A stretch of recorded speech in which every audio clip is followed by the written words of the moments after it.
नमस्कार दोस्तों, मैं हूं चितरंजन कुमार और आप देख रहे हैं हमारा news channel true news TNBR। और आज मैं ये रतनी प्रखंड के अंतर्गत सिकंदरपुर पंचायत के सिकंदरपुर गांव में उपस्थित हूं। इस जगह के बारे में, यहाँ के बारे में आप हमारे बैकग्राउंड स्क्रीन में देख रहे होंगे कि एक मकान जो है वो 12 बजे रात्रि को अचानक भरभरा करके गिर गई है। इस मकान को गिरने में जो यहाँ की स्थिति बनी है, 4 लोग जो सोए हुए थे मकान के अंदर में, उसमें 2 बच्चे थे और जो थे 2 बुजुर्ग थे, वृद्ध थे, जिसमें एक बच्चे जैसे ही आवाज़ को सुना वो साइड हो गया, जिसके वजह से वो तो सेफ रह गया, परंतु 2 जो वृद्ध लोग थे वो लोग बुरी तरह से जख्मी हो गए। जबकि इसमें एक बच्ची जो थी जिसकी मृत्यु हो गई उस मलबे से दब करके।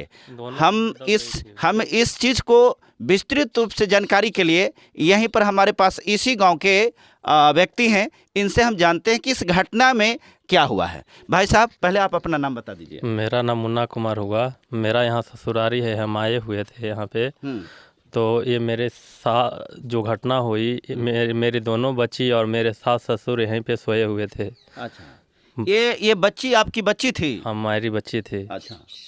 तो हमारी बच्ची थी, हम लोग खाना उना खाए पिए और सो गए। सोने के उपरांत हम दूसरा रूम में सोए हुए थे, तो अचानक आवाज़ हुई कि यहाँ कुछ हो गया। बाहर निकलकर देखा तो देखा कि मिट्टी का जो दीवार था, दूसरे दीवार उस दीवार पर गिर गई। और मैंने केमाड़ी तोड़कर देखा तो देखा कि हमें एक भी नहीं लौके।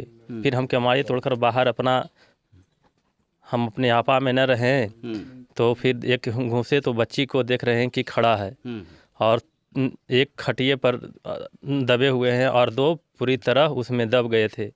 जिसमें दोनों को निकाला गया तो दोनों एकदम नहीं बोल रहे थे, नहीं चाह रहे थे।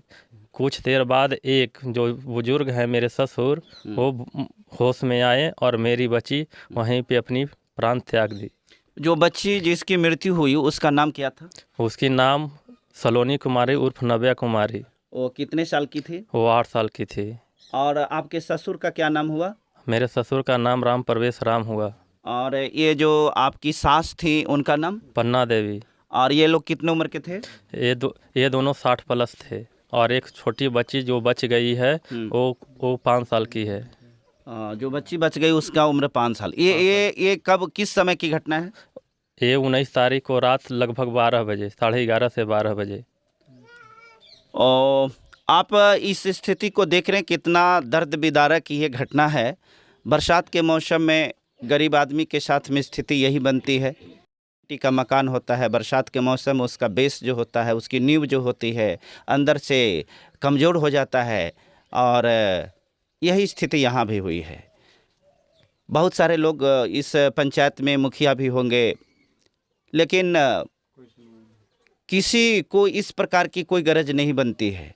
किस व्यक्ति की ज़रूरत क्या चीज़ की है, वो सिर्फ मुखिया बन करके अपना कमाई करने के फेर में लगे रहते हैं, दूसरे से कोई मतलब नहीं है। आज अगर इस भाई का मकान भी अगर इंदिरा आवास मिल गया होता और इनका भी मकान अगर पक्का का होता तो शायद इस प्रकार की घटना नहीं होती। आपके घर में आपके ससुर के घर में कोई नौकरी उकरी करते हैं? नहीं, सब मजदूरी करते हैं। तो यहाँ कोई आपका ज़मीन जायदाद बहुत ज़्यादा है क्या? बहुत ज़्यादा नहीं, घर के सिवा कुछ नहीं है। घर के सिवा कुछ नहीं है।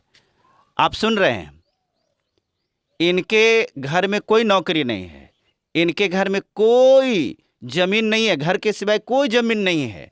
और साथ ही साथ ये मकान जो देख रहे हैं सिर्फ मिट्टी का ही मकान है, बावजूद इनको इंदिरा आवास नहीं दिया गया।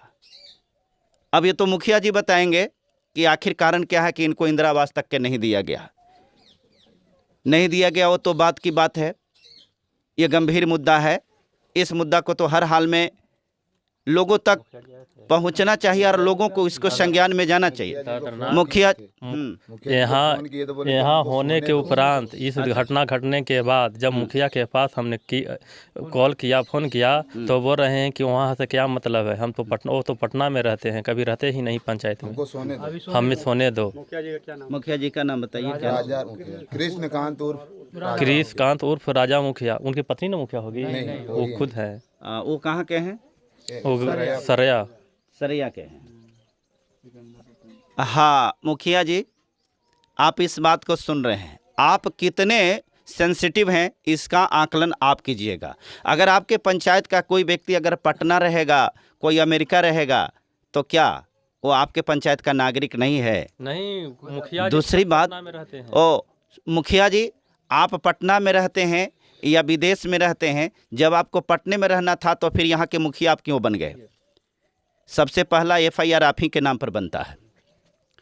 अभी तक आपने इसका संज्ञान नहीं लिया।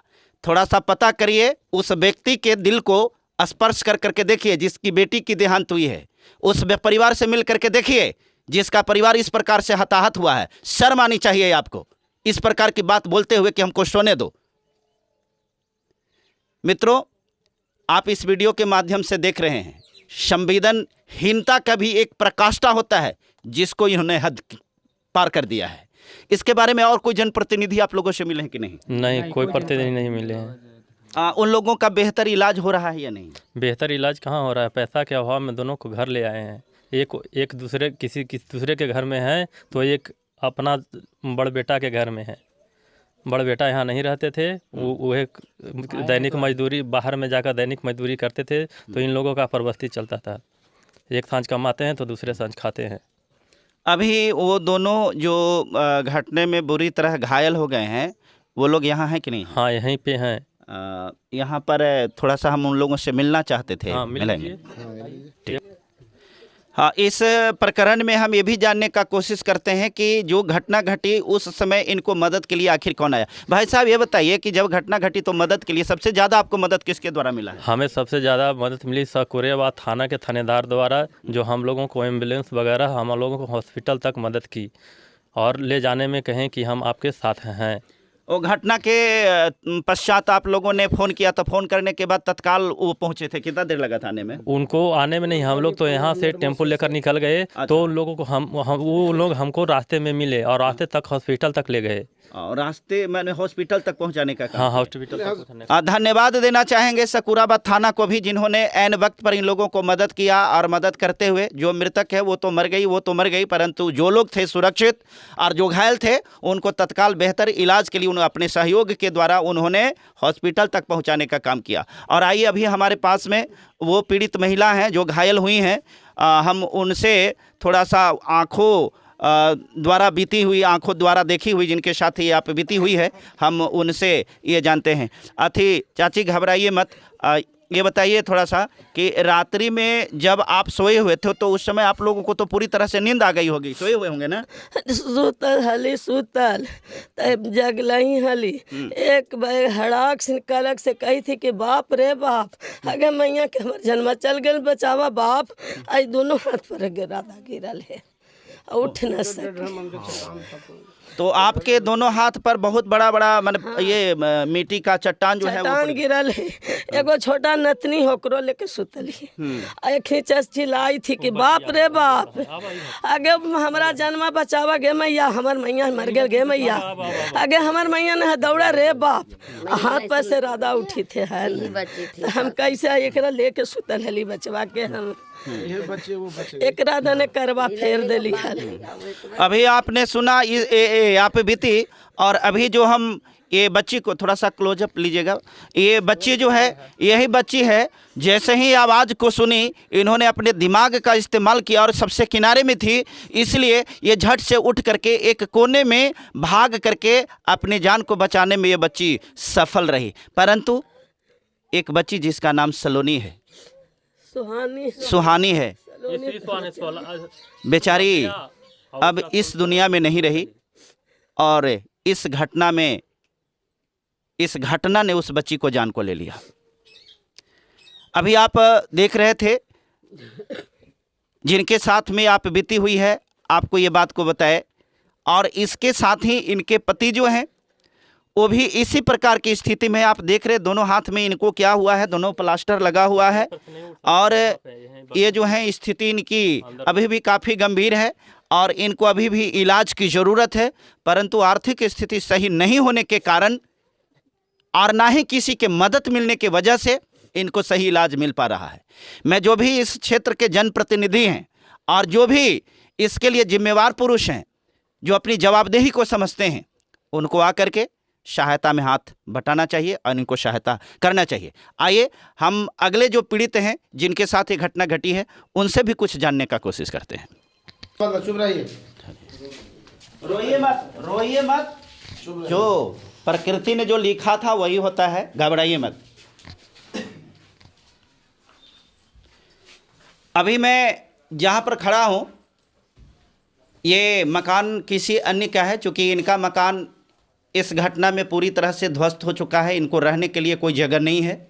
इसलिए जो पुरुष जिनके बारे में कहा जा रहा था कि वो इस घटना में भी दब गए थे, हम इनके पास में हैं, यही ये व्यक्ति हैं जो उसमें दब गए थे। चाचा जी आप बताइए, जिस समय रात्रि की घटना, सोए रहिएगा, अब वो कितने बजे रात्रि की घटना थी? 12 तो बज गया था खाते पीते, उसके बाद सो गए और एक बैग दीवार गिरा और सब हम ऐसे सोए हुए थे, चप गए और आवाज़ दे रहे हैं तो आवाज़ तो निकल नहीं रहा है। अब हम चपे हुए हैं, बगल में एक नतनी था, उसको तो पता ही नहीं चला कि कब कहा हुआ, चली गई बेचारी। यही तो है और का। तो ये घर जो था पहले से जर्जर था, पहले से नहीं सर, उस दिन बहुत पानी पड़ा था। अच्छा अच्छा। मिट्टी के दीवार था वो भी था, बगल वाला हमारा भी था, ऊपर से गिरा, हमारा तो छप्पर पर नहीं गिरा, वो दीवार में गिरा से हमारा। मिट्टी का दीवार जो गिरा, वो जो गिरा जो किसी दूसरे व्यक्ति का भी मकान था और ये अपने मकान में सोए थे। अच्छा। उनके दीवार इनके दीवार पर गिर गई और दोनों कमजोर थी, इस वजह से दोनों मकान गिरने के उपरांत सब चप गए। अच्छा, ये जो है आपदा प्रबंधन विभाग से जो सहायता राशि मिलती है उसके संबंध में आप लोगों को कोई राशि वगैरह के बारे में ये सब? यहाँ तो सिर्फ आश्वासन मिलता है कि हो जाएगी, यहाँ वोट से मतलब है, और यहाँ जो है बड़े बड़ों को मिलता है, जिनके पास रुपया है, घूस देने की ताकत है, जो घूस देते हैं उन्हीं को सब लाभ मिलता है। आपदा प्रबंधन विभाग के द्वारा जो राशि उपलब्ध कराई जाती है 4 लाख या 5 लाख शायद, 4,20,000। हाँ 4,20,000 रुपये की जो राशि उपलब्ध कराई जाती है। हालांकि तत्काल कल की ही घटना है, मुझे भी इस बात को पता है कि इसमें थोड़ा सा वक्त लगता है, परंतु मैं जो भी लोग हैं जो सहायता इनको कर सकते हैं उन लोगों से गुजारिश करूंगा कि कम से कम इनको आपदा प्रबंधन विभाग से जो राशि मिलती है वो, और साथ ही साथ इनका जो घर है जो ध्वस्त हो गया है, तो इसके लिए सरकार को भी ये जिम्मेवारी लेनी चाहिए कि इनकी घर जो है कम से कम पक्का का मकान इनका बनना चाहिए। और एक बात जो अंत में हम ये जानना चाहते हैं कि ये क्या चीज़ का मांग किस प्रकार की रखते हैं। अच्छा, आपके साथ जो हुआ उसको तो, उस क्षति को तो कोई पूर्ति नहीं कर सकता है, परंतु फिर भी आपके स्तर से क्या चीज़ आपको मदद कर दिया जाए ताकि कुछ आपको ये रिलीफ मिले? यहाँ तो मदद की जाए कि इनको उपचार हो, घर बन जाए। हर कोई सोचता है कि मेरा एक अपना मकान हो, अपना रोजगार हो, रोजगार मिल जाए, मदद मिल जाए, यही बहुत बड़ी बात है। हाँ, आपने देखा, सबसे पहली ज़रूरत है उपचार की, इनको बेहतर उपचार मिले। दूसरी बात इन्होंने भी बताया कि जो घर है जर्जर स्थिति में है, वो घर चूँकि गिर गया है तो इनको रहने के लिए कोई घर नहीं है। बरसात के मौसम है, बरसात के मौसम में ये टेंट प्लांट लगा करके कहाँ सोएंगे नहीं सोएंगे ये तो मैं नहीं जानता हूँ, परंतु आप लोग कल्पना कर सकते हैं। और साथ ही साथ जो भी सहायता इनको मिलना चाहिए जो संवैधानिक है, ये ज़रूरी है इनके लिए, क्योंकि अगर ऐसा नहीं होता है तो ये गरीब परिवार और बर्बाद और बिखर जाएगा। हम लोग लगे हुए हैं, स्थिति बहुत बुरा स्थिति है। ये जो घर है ये पीड़िता का घर है और इस घर को हम आपको दिखलाने की कोशिश कर रहे हैं कि देखिए किस प्रकार से जर्जर स्थिति में इनका घर है।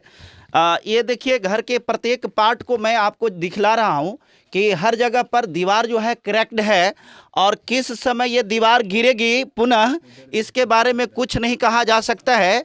और आप देखिए कि ये जो अभी बच रहा है, हम उसकी तस्वीर आपको दिखला रहे हैं कि ये बचा हुआ है, लेकिन जो भवन गिरा है, जो मकान गिरा है, उसका मलबा जो है उसको हम अभी नहीं दिखाए हैं। इधर से थोड़ा सा आकर के देखिए इस चीज़ को थोड़ा सा आप देखने का कोशिश कीजिए कि किस प्रकार से ये है। और मुझे तो यहाँ पर खड़ा होने में भी डर